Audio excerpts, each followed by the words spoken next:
Sobrang tanga talaga nito ni Tito Soto to think na yung pag-interpret ng rules on the impeachment, which is actually indicated in the supreme law of the land, which is the Constitution. Sabihin ni Tito Soto na, ay hindi, judicial overreach siya. So nagagamit siya ng term ng judicial overreach. I don't think Tito Soto understood what judicial overreach means. I think ang mas nakakahiya is the Senate of the Philippines. Kasi, yung Senate of the Philippines, yung mga senador, pinipili nila yung magiging presidente nila sa Senate eh. Tangina, ito yung presidente ninyo. Ito yung pinili yung presidente, tapos ganyan magsalita sa batas. Eh, ang dami-daming mga senador na abogado. I think the Senate should think hard and fast that they cannot be led by Tito Soto.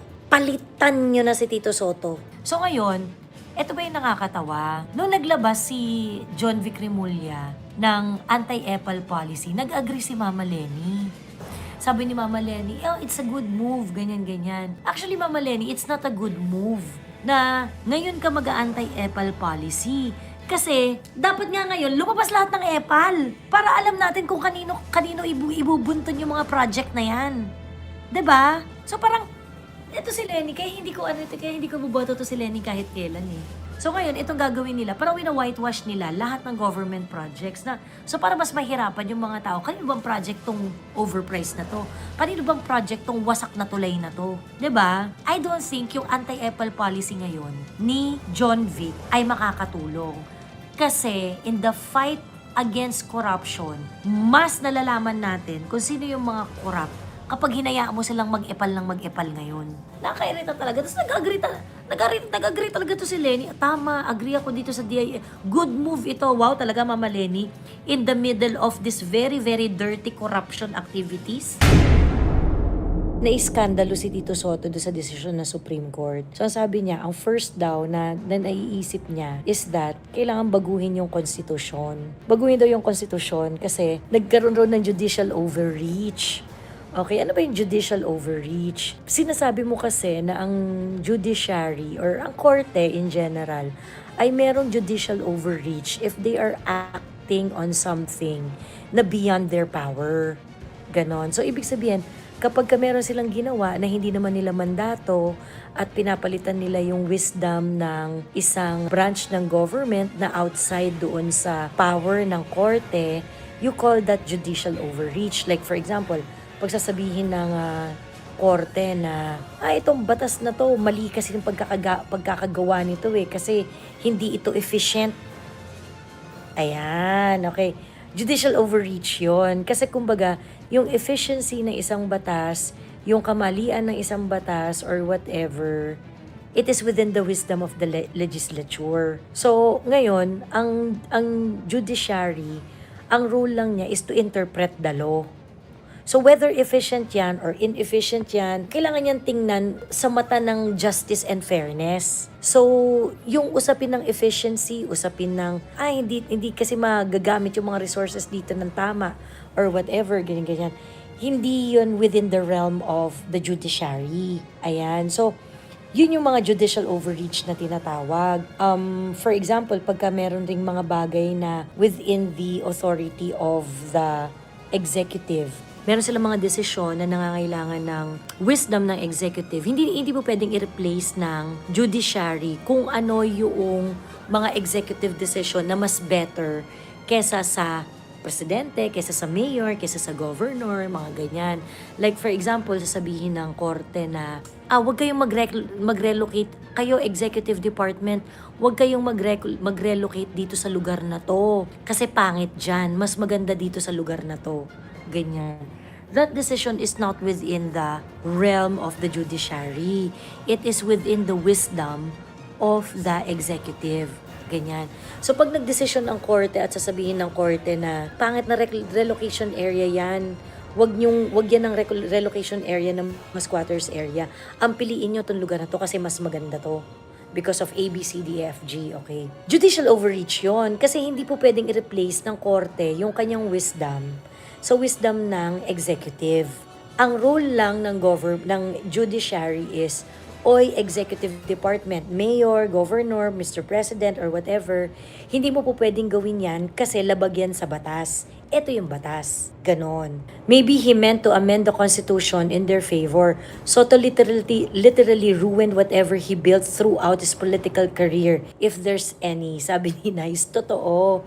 So, sobrang bobo talaga nito ni Tito Soto. Sobrang tanga talaga nito ni Tito Soto to think na yung pag-interpret ng rules on the impeachment, which is actually indicated in the supreme law of the land, which is the Constitution. Sabihin ni Tito Soto na, ay hindi, judicial overreach.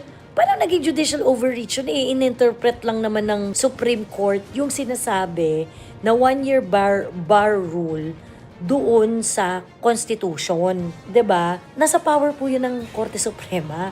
Kasi yun po yung trabaho nila. So parang ang bobo lang talaga, 'di ba? Yung parang so, nagagamit siya ng term ng judicial overreach. I don't think Tito Soto understood what judicial overreach means. Hindi po judicial overreach yung pag-interpret ng 1-year bar rule. Trabaho naman talaga yun ng korte eh.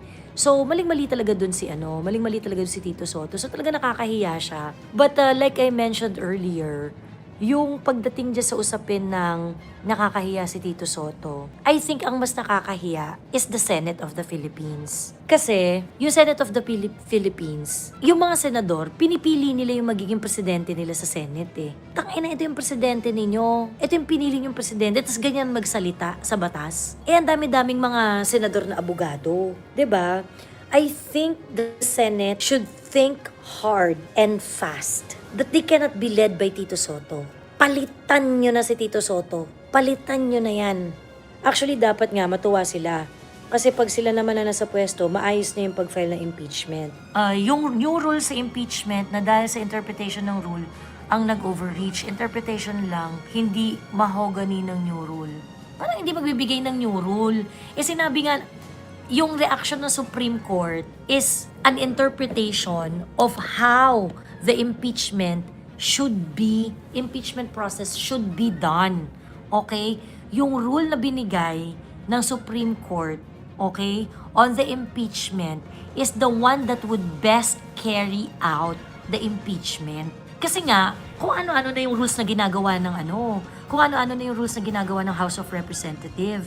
If you're going to read the decision, ang sinasabi nga doon is that yung pinagagagawa nyo kasi, you are actually defeating the 1-year bar rule.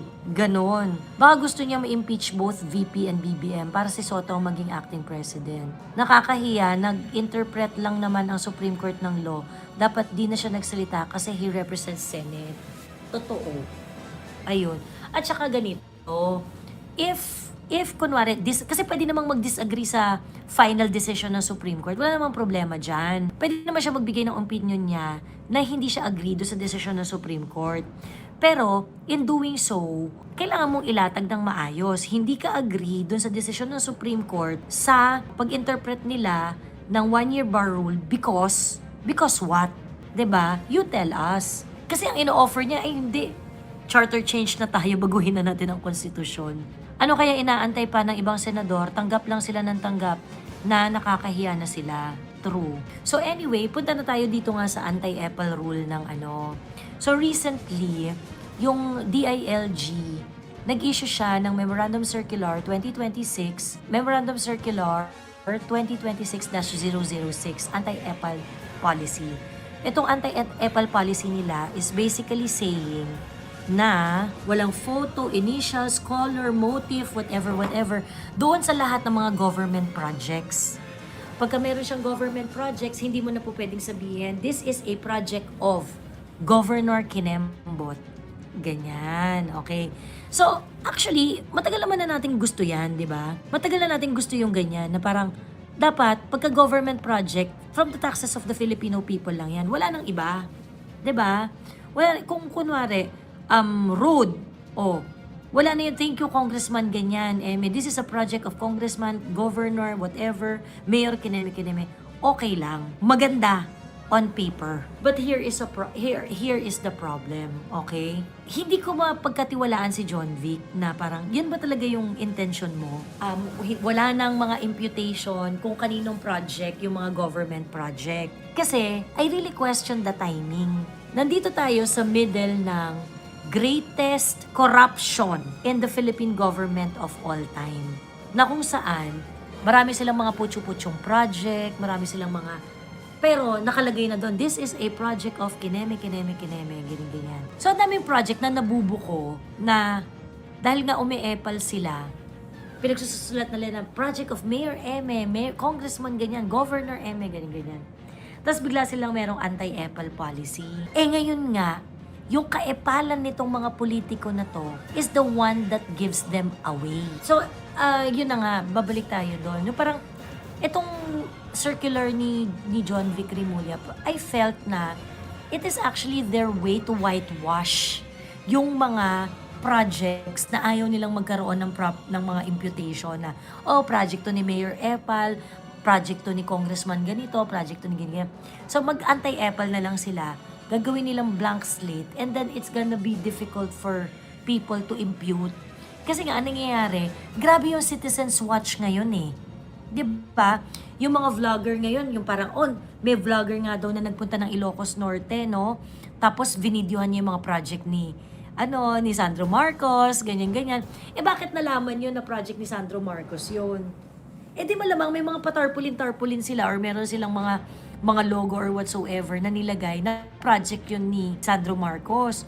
So alam mo yun, yung parang ang dami ring mga projects at ang daming mga government projects na nabubuko ng mga citizen na project pala to ni Mayor, kulang na kulang, mukha namang sobrang overpriced yung project. So ngayon, eto ba yung nakakatawa? Nung naglabas si John Vic Rimulya ng anti-epal policy, nag-agree si Mama Lenny.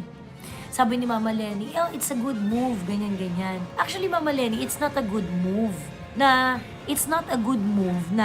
ngayon ka mag-anti-epal policy. Kasi, dapat nga ngayon, lumabas lahat ng epal para alam natin kung kanino ibubunton yung mga project na yan. 'Di ba? So parang, ito si Lenny, kaya hindi ko buboto to si Lenny kahit kailan eh. Yung parang, sige, ginagamit mo kasi yung, lahat naman tayo ayaw talaga natin sa epal eh. 'Di ba? Actually, yung tarpaulin nga ng COA para malaman kung magkano yung project, magkano hindi nga yun exhaustive eh. Hindi na nga masyado yung nagagawa eh. Kasi parang hindi naman nakaka-comply yung COA sa lahat ng government projects na dapat merong ganun. Ayun. So ngayon, itong gagawin nila, parang wina-whitewash nila lahat ng government projects na, so para mas mahirapan yung mga tao, kanino bang project tong overpriced na to? Kanino bang project tong wasak na tulay na to? 'Di ba? I don't think yung anti-epal policy ngayon ni John Vic ay makakatulong.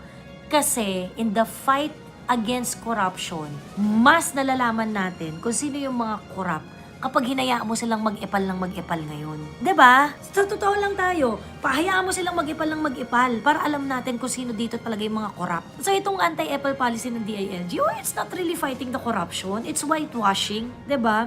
Miss Joey Sicong Leviste naglabas ng pahayag na hindi niya kagustuhan na umalis ng bansa, pinaalis daw siya ng mambabatas. Actually, I really think that Lian Leviste's life is in danger. I really think. Kasi sobrang ang bibigat na ng mga binabangga niya. Good advocacy siya, pero wala sa timing dahil sa peak tayo ng corruption ngayon. Correct. Like tulad ng tourism, alam natin na failures ni Cristina Frasco yon. Kahit saan mukha niya Correct. Ganon. So, nakairita talaga. Tapos nag-agree talaga to si Lenny. Tama, agree ako dito sa DIA. Good move ito. Wow, talaga Mama Lenny. In the middle of this very, very dirty corruption activities. Sa totoo lang, if you're going to look at it, yung pagiging epal ng mga politiko ang makakatulong sa pag-determine kung sinong mga kupal na corrupt. 'Di ba? So, yun. So, parang, no. Di ako agree.